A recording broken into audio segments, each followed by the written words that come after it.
હવે જોઈએ સમૂહ 17 ના તત્વો. સમૂહ 16 ના તત્વોમાં સલ્ફરના ઓક્સો એસિડ એવો એક નાનકડો ટોપિક છે અને મારા ખ્યાલથી તમે જાતે કરી શકશો, એટલે આપણે એના ઉપર કોઈ ડિસ્કશન કરતા નથી. જેમ આપણે ફોસ્ફરસના ઓક્સો એસિડ જોયા હતા એવી જ રીતના અહીંયા સલ્ફરના પણ ઓક્સો એસિડનું વર્ણન છે એના સ્ટ્રક્ચરની સાથે. સારું, અત્યારે સમૂહ 17 ગ્રુપ 17 એના તત્વોની વાત શરૂ કરીએ.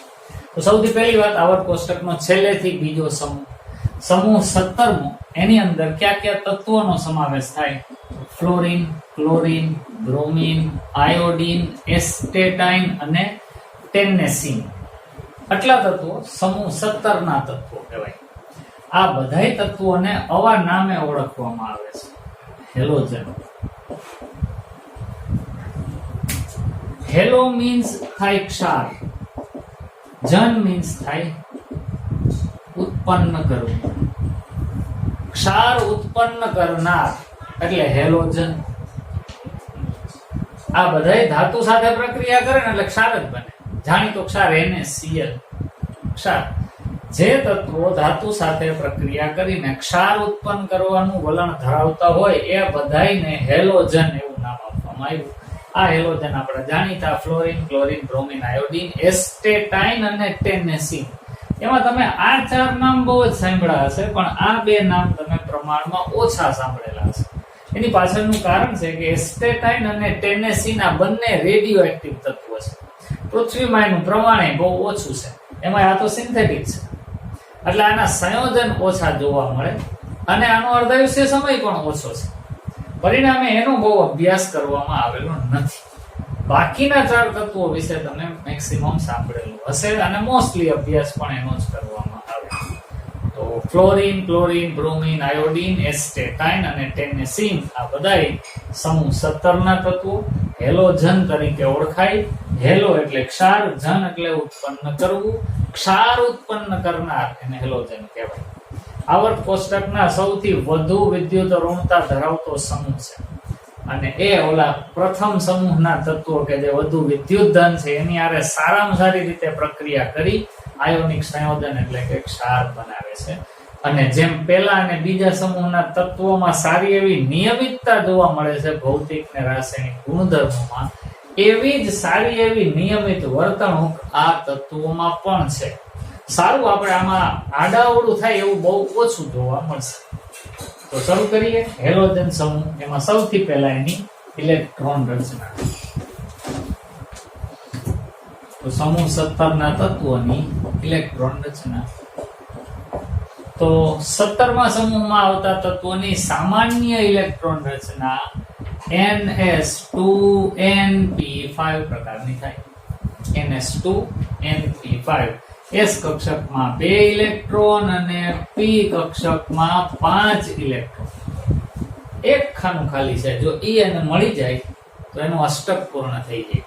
એટલે આ એક ઇલેક્ટ્રોન મેળવવા માટે બહુ જ આતુર છે, ઈગર છે. પરિણામે એ ઝડપથી ઇલેક્ટ્રોન મેળવવાનું પસંદ કરે, એટલે સરળતાથી કોઈની હારે પ્રક્રિયા કરી શકે છે, એટલે એની પ્રતિક્રિયાત્મકતા સારી એવી છે. તો હેલોજન સમૂહના તત્વોની બાહ્યતમ કક્ષાની ઇલેક્ટ્રોન રચના NS2NP5 પ્રકારની હોય. એક અયુગ્મિક ઇલેક્ટ્રોન છે, અષ્ટક પૂર્ણ કરવા માટે એક જ ઘટે છે, એટલે એની પ્રતિક્રિયાત્મકતા સારી છે.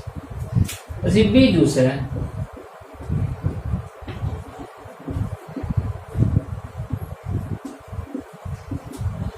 પરમાણુય અને આયનીય ત્રિજ્યા. જેમ હમણાં કીધું એમ આમાં સારી એવી નિયમિતતા જોવા મળે છે. સમૂહમાં ઉપરથી નીચે જઈએ એમ મુખ્ય ક્વોન્ટમાંક વધતો જાય, પરિણામે તત્વનું કદ વધતું જાય. ફ્લોરિન કરતા ક્લોરિન મોટો, ક્લોરિન કરતા બ્રોમિન, એના કરતા આયોડીન, એસ્ટેટાઇન, ટેન્નેસીન, આમ કદમાં સતત વધારો થાય જાય. તો પરમાણુ ક્રમાંક વધવાની સાથે સમૂહમાં ઉપરથી નીચે જતા કદ, પરમાણુય અને આયનીય કદ બંને નિયમિત રીતે વધે છે.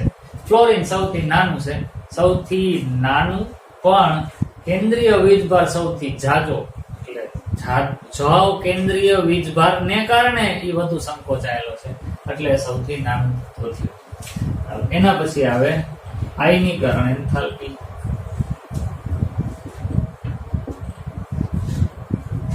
હવે જુઓ, આયનીકરણ એન્થાલ્પીની વાત જ્યારે પણ આવે ત્યારે બોક્સ વાળી ઇલેક્ટ્રોન રચનાથી જ ચર્ચા કરવાની. વાંથી વાત શરૂ કરીએ. આવર્તમાં ડાબેથી જમણે જતા પરમાણુય ત્રિજ્યાના ઘટાડા સાથે આયનીકરણ એન્થાલ્પીના મૂલ્યમાં વધારો થાય.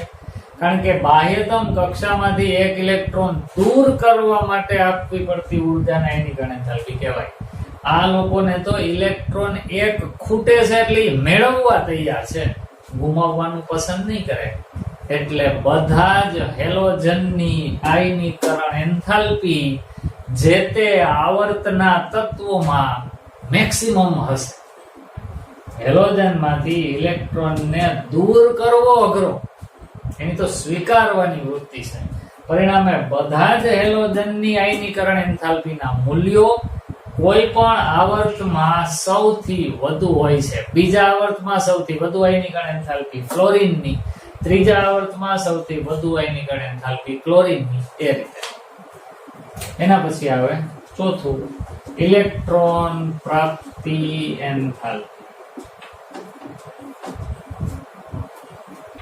તો એ ઇન્ટરેસ્ટિંગ વસ્તુ થઈ. ઇલેક્ટ્રોન પ્રાપ્તિ એન્થાલ્પી.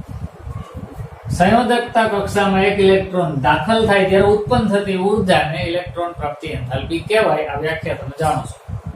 હવે એમાં જેટલો સરળતાથી ઇલેક્ટ્રોન આવે એટલી વધુ ઉર્જા ઉત્પન્ન થાય. તો બાકીના બધાય તત્વોની સાપેક્ષે હેલોજનને એક જ ઇલેક્ટ્રોનની જરૂર છે, ઉપરાંત એની વિદ્યુત ઋણતા પણ વધુ છે, તો એ ઇલેક્ટ્રોનને સરળતાથી ખેંચશે તો ખરા. તો બધા જ હેલોજનની ઇલેક્ટ્રોન પ્રાપ્તિ એન્થાલ્પીના ઋણ મૂલ્યો જે તે આવર્તના તત્વોમાં સૌથી ઊંચા હોય.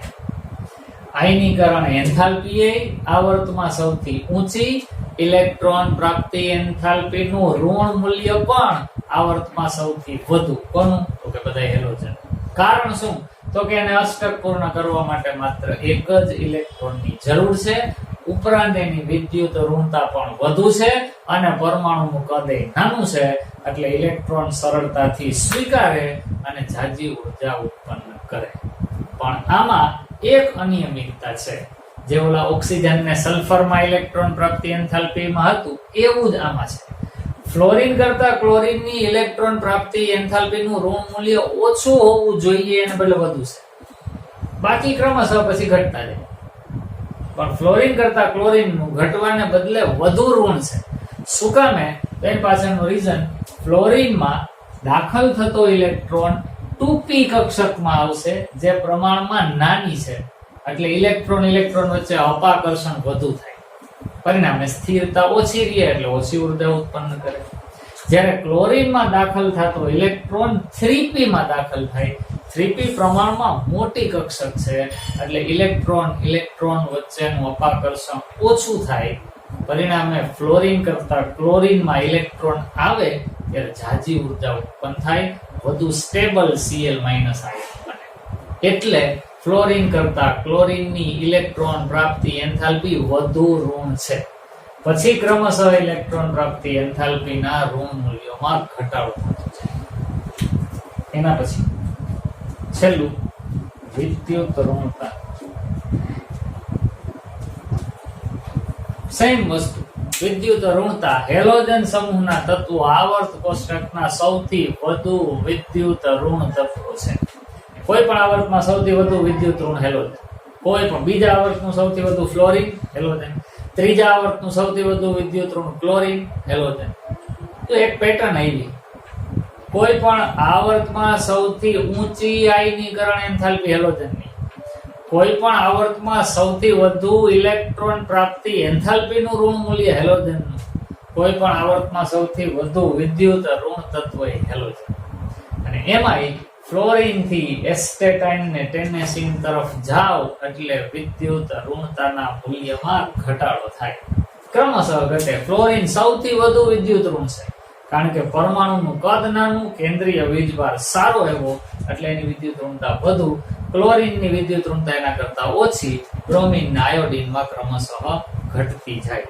અને આવર્ત કોષ્ટકનું સૌથી વધુ વિદ્યુત ઋણ કોઈ તત્વ હોય તો એ ફ્લોરિન છે.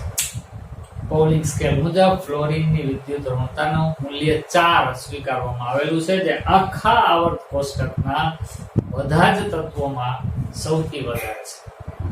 તો લ્યો બાળકો, આ 5 મુદ્દાઓ સમૂહ 17 ના ઇન્ટ્રોડક્શનમાં છે. હેલોજન કહેવામાં આવે કારણ કે હેલો એટલે ક્ષાર ને જન એટલે ઉત્પન્ન કરનાર. એક ક્ષાર ઉત્પન્ન કરનાર સંયોજન છે એટલે એનું નામ હેલોજન પડ્યું, જેમ કે NaCl, MgCl2, KBr વગેરે. તત્વોના નામમાં ફ્લોરિન, ક્લોરિન, બ્રોમિન, આયોડીન, એસ્ટેટાઇન અને ટેનેસીન. એમાં એસ્ટેટાઇન ને ટેનેસીન રેડિયો એક્ટિવ છે, અર્ધાયુષ્ય સમય ઓછો છે એટલે એના બહુ સંયોજનોનો અભ્યાસ થયેલો નથી. ગુણધર્મોમાં સારી એવી સમાનતા જોવા મળે છે. નિયમિતતા, ઇલેક્ટ્રોન રચના બાહ્યતમ કક્ષાની NS2 Np5 હોય, એક જ ઇલેક્ટ્રોન ઘટે છે, સરળતાથી મેળવે એટલે હાઈલી રિએક્ટિવ હોય.